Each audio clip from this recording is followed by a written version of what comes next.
morning. Very grateful for this opportunity to be here this morning. Our study, let me show you the disclosures. This study was the pilot study of the use of poly-4-hydroxybutyrate mesh in open ventral and incisional hernia repair in clean and clean contaminated cases.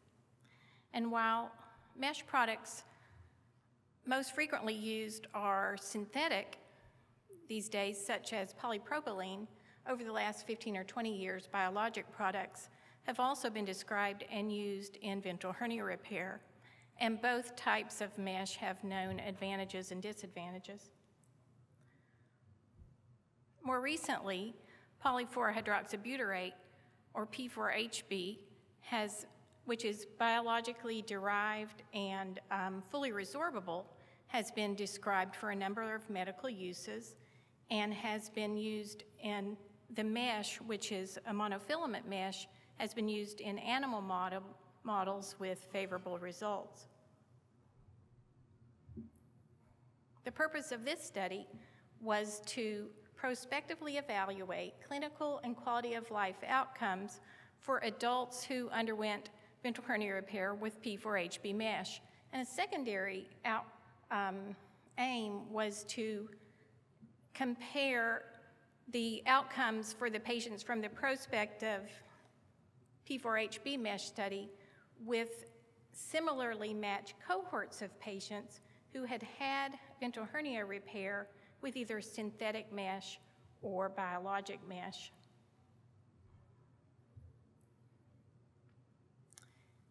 Eligibility for the prospective study included age 18 or greater, primary ventral, incisional or only once recurrent incisional hernia, defect size between 10 and 250 square centimeters, ASA class less than 3 or less, and CDC class 1 or 2.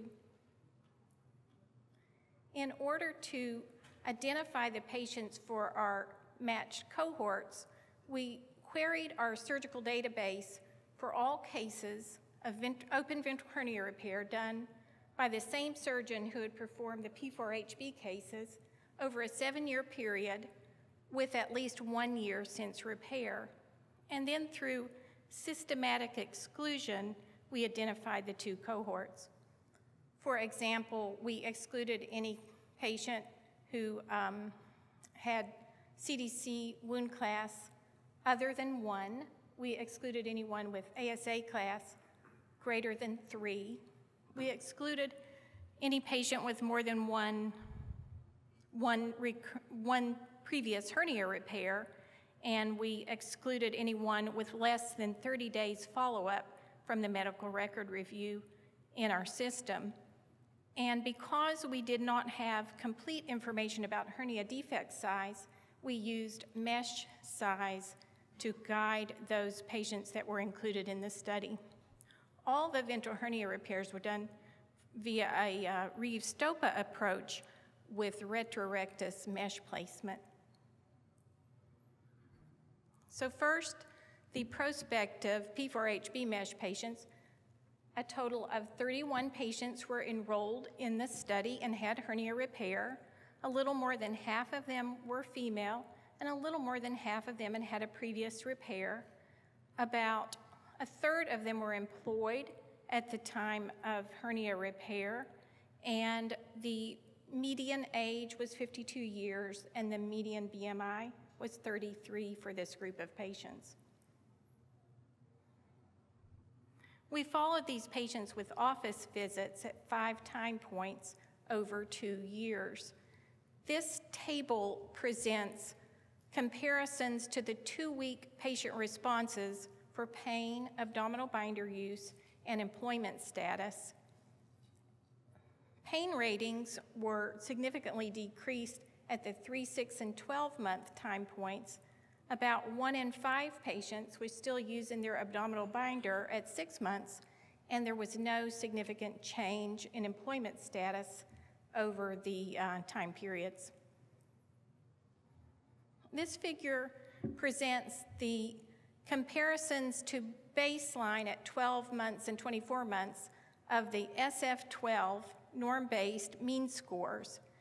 And as you can see, at 24 months, all of the scores were improved from baseline with significance reached for the physical component score and the role emotional score. From our database review, we identified 44 patients who had biologic mesh to include and 51 patients with synthetic mesh. And as this table shows, the preoperative characteristics were similar across the 3 mesh groups. Intraoperatively, the operations were longer and the mesh size was smaller for the patients in the biologic cohort.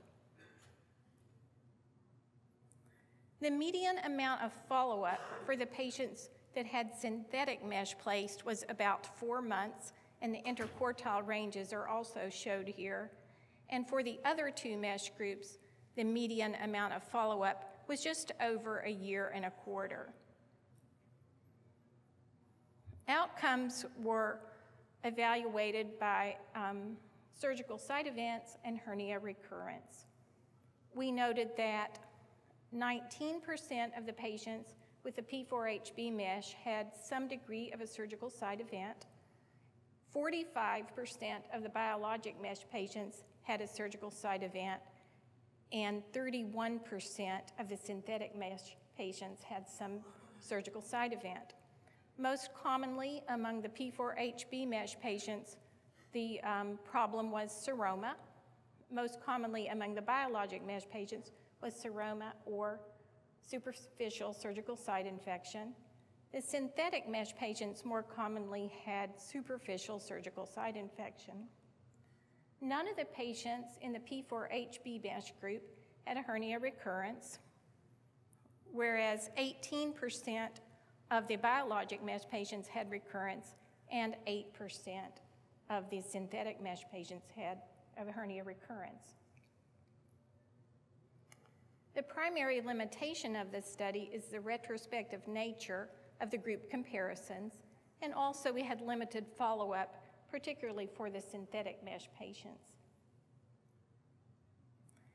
However, our outcomes showed that patients who had hernia repair with the P4HB mesh had no worse outcomes and somewhat better outcomes than their matched cohorts with biologic or synthetic mesh. We also found that this data really highlights the importance of randomized study to define and really let us know the patient who would reap the most benefit from this newer mesh product. Thank you.